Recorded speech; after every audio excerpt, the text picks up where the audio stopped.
d'être là pour l'atelier Les mots du numérique. Alors je vous rappelle un peu le principe. Le principe, c'est que maintenant, en fin de compte, avant, on avait tendance à séparer le monde du numérique, c'était un truc de technicien, etc. Et un peu la vie de tous les jours. Et de plus en plus, ce qu'on se rend compte, c'est qu'il y a beaucoup de termes qui sont liés au numérique, à l'informatique, à Internet, aux ordinateurs en général, qui sont de plus en plus dans le langage courant, ou au moins qu'on entend de plus en plus à la télé, qu'on lit dans les journaux, ou on entend dans les discussions un peu courantes, quoi. Et ces mots-là, tout le monde ne les connaît pas forcément. C'est pour ça que moi j'en ai noté quelques-uns qu'on me ressort souvent, auxquels j'ai pensé. Alors la première chose que j'ai à vous demander, c'est est-ce que vous avez d'autres idées de mots que je peux rajouter dans la liste, des mots que vous entendez, je dis ça a un lien avec l'informatique, mais je ne comprends pas ce que c'est. Pour le moment, mais peut-être que ça voilà, si ça vient, vous n'hésitez pas. Là, l'idée, c'est qu'on ne fera pas forcément tous les mots, ça dépend combien de temps on reste dessus. L'idée aussi, c'est qu'on échange. Voilà, c'est pas du tout. L'idée, c'est que ce ne soit pas le genre d'une conférence, c'est moi qui parle pendant 2 heures, et puis voilà. C'était très bien. Voilà, l'autre fois, on avait fait ça, on avait échangé, ça lance des. Ouais. Voilà, parce que l'idée, c'est de montrer, en fait, ces mots-là, c'est pas juste des trucs qui sont réservés à l'informatique, et que c'est des choses qui rejaillissent beaucoup, en fin de compte, maintenant.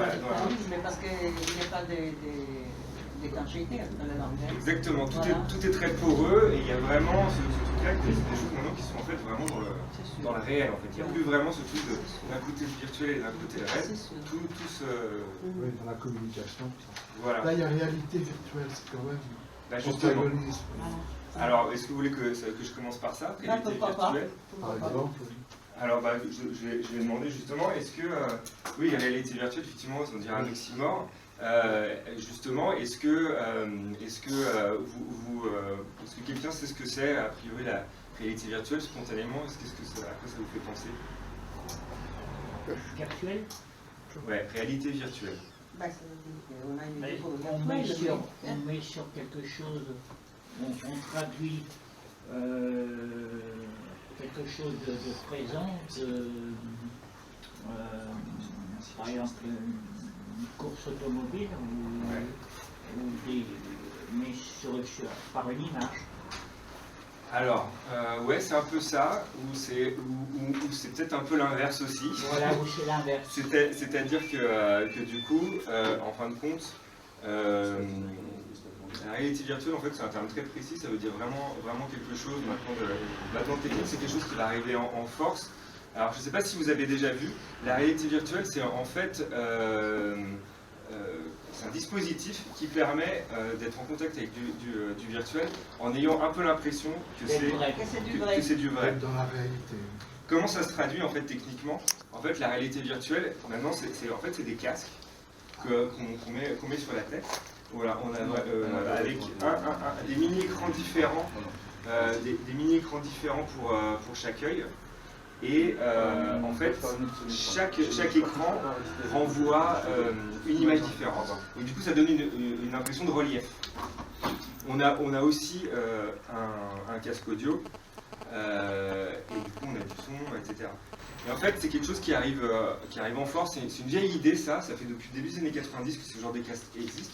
Mais jusqu'à maintenant, la technologie, elle n'était pas encore assez puissante pour vraiment avoir des vrais effets.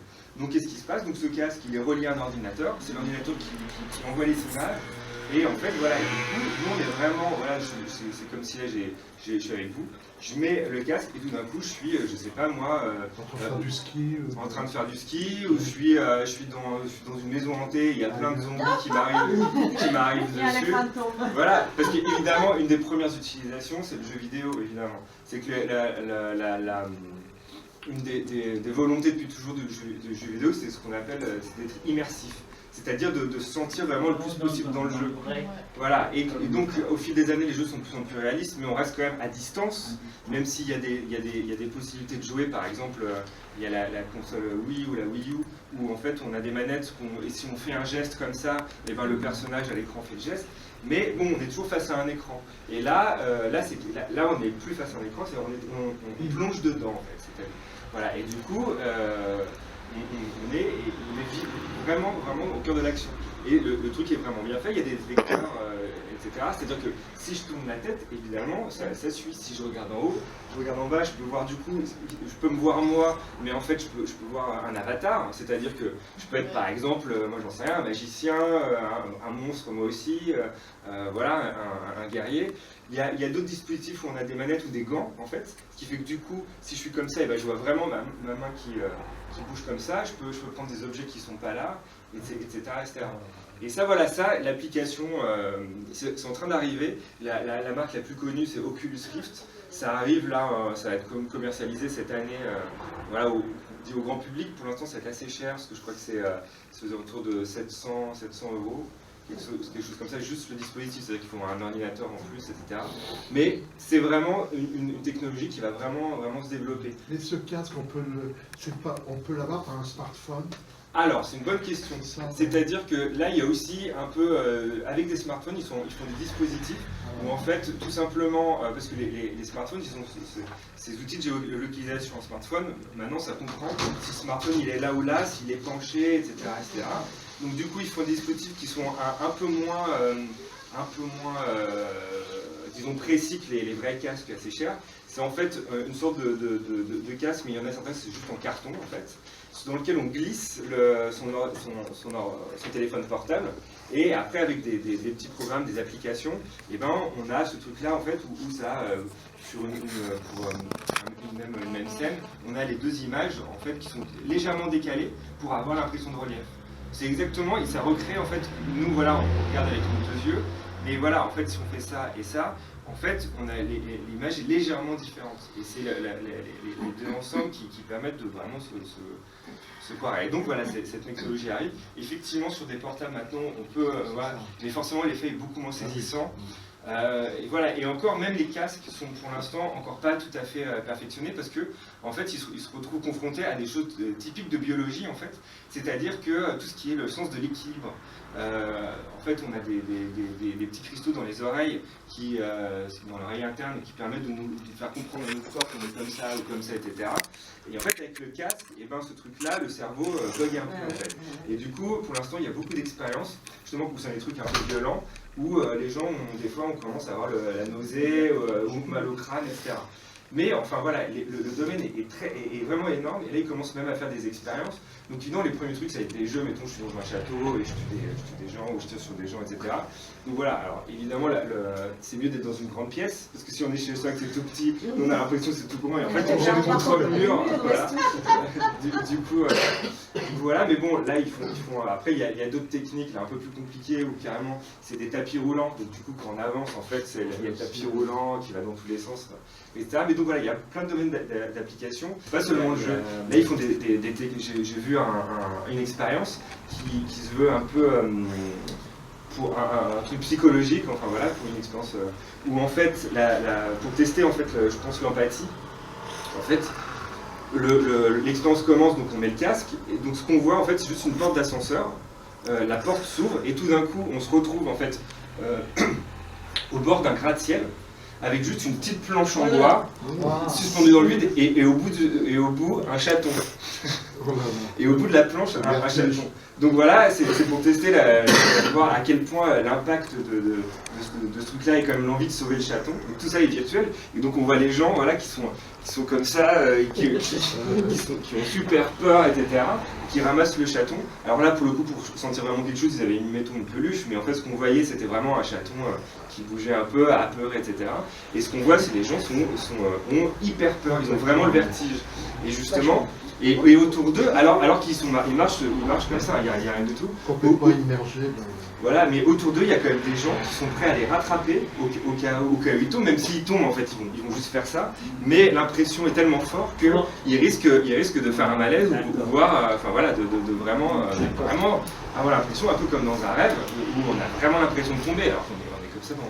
Et d'où le nom de réalité virtuelle. Voilà, c'est ça. Et ça s'appelle comment ça? Et ben, le principe général, c'est la réalité virtuelle. Et après, il y a plusieurs marques qui font ça. Il y en a qui arrivent sur les consoles de jeux en ce moment, là, sur la PlayStation par exemple.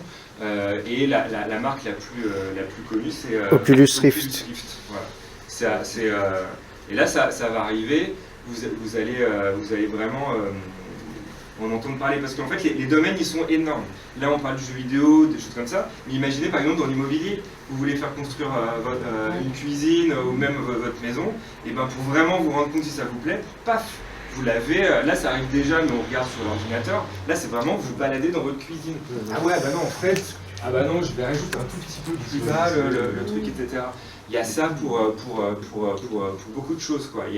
Ça peut être, voilà, alors imaginez évidemment pour les films, se rendre vraiment au cœur de l'action, regarder un film, pas forcément auquel on participe, mais juste on est là et du coup on suit le personnage et on peut regarder, on suit le personnage, mais on peut, si on veut, regarder les gens qui sont un peu sur le côté. Évidemment, dès qu'il y a une nouvelle technologie, il y a une industrie qui s'en empare tout de suite. Vous voyez de quoi je veux parler? Dès qu'il y a une nouvelle technologie, il y a une industrie spécifique qui s'en empare. C'était le cas des cassettes vidéo dans les années 80, d'Internet dans les années 90. Non, vous voyez pas? Non. C'est l'industrie du X. Ils sont toujours à la pointe. Dès qu'il y a une nouvelle technologie, ils essaient de faire un truc porno avec. Voilà, c'est très simple. Et du coup, ça existe déjà. Des films porno en réalité virtuelle. Je vous passe les détails. On les imagine. Je pense que vous imaginez. Cette histoire de degré d'immersion, enfin voilà. Vous voyez, il y a une dizaine d'années, il m'est arrivé de jouer au bowling avec un grand écran de télévision et il y avait et on lançait faisait le geste. Ça c'est la Wii justement, exactement. Voilà, c'était déjà il y a combien de temps de ça? 10-15 ans, non? Non, moins que ça. Moins que ça. C'était il y a... Il y a 10 ans, ouais, un peu moins de 10 ans. La Wii, c'est ça, ouais, c'est ça. Mais bon, on était quand même face à un écran, c'est-à-dire que voilà, là c'était, imaginez, c'est l'écran, bon, je vois toujours la salle, je vous vois vous, etc. Et je fais ça, mais effectivement, je fais le geste, et mon personnage sur l'écran le fait aussi. Mais là, c'est carrément, et ben là, avec la réalité virtuelle, je suis dans le truc de bowling, etc. Bon, c'est pas le truc le plus sexy du monde de dire, voilà, Non, bien sûr. Mais voilà, mais on peut imaginer énormément de choses. Je pense qu'ils peuvent faire des applications dans la médecine, par exemple, pour des chirurgiens qui doivent faire des opérations très très précises, d'être vraiment immergés, par exemple, dans le corps et agrandi, quoi. Oui, vraiment, le chirurgien, avec des outils, par exemple, plutôt que d'être juste avec un microscope, enfin voilà, ou des choses qui grossissent, il est carrément voilà, en contact avec à l'intérieur du corps. À l'intérieur du corps, ouais, c'est ça, exactement. Donc voilà, la réalité virtuelle, vous allez commencer à en entendre. Ouais, donc il n'y aura plus besoin de drogue pour être dans le virtuel. Exactement. Ou alors on pourra arriver à un stade supplémentaire de prendre de la drogue en ayant des trucs virtuels où on a des trucs de couleurs dans tous les sens. Enfin voilà. Ouais, ça peut être une application.